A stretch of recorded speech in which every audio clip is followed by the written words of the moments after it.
som je to aj Miris a ešte raz opakujem, neuvěřitelně se stal realitou.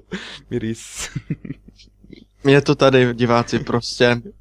Už nám došla inspirace, už nás přestal bavit Minecraft. Vole, čo som ti hovoril, aby si to nehovoril, že to je sračka.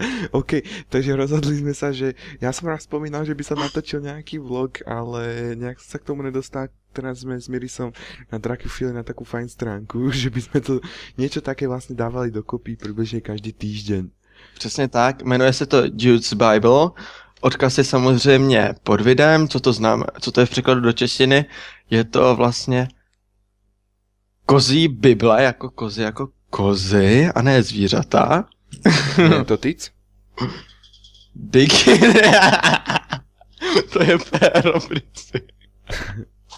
Ja som povedal tyc. T-I-T-S. To nevím, ale... Však prečo sa hovorí show me your tits? To musíš na spolužiačku. Show me your tits? Now, bitch!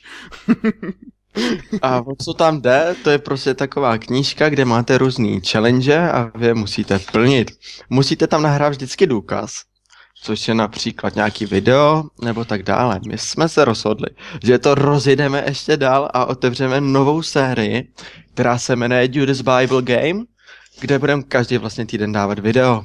A tak nějak to zostriháme moje aj Mirisové dokopy, nějak to slušne zostriháme, aby to vyzeralo čo najbrutálnejšie a skúsime, keď náhodou niečo navyše bude a bude to zábavné, tak pridáme aj niečo vlastné, nejaké vlastné ako keby úlohy a po prípade môžete pridať aj pre nás ešte vy úlohy. Přesně tak. Ale prosím v norme. V normální, prosím vás, je tam bodování, tak prosím, ať to je v tým mezi 6-10, 1 a 5. A vážne sa na to tešíme, takže to bude asi čo najskôr. Takže to je, myslím, že všetko, čo by sme vám chceli povedať.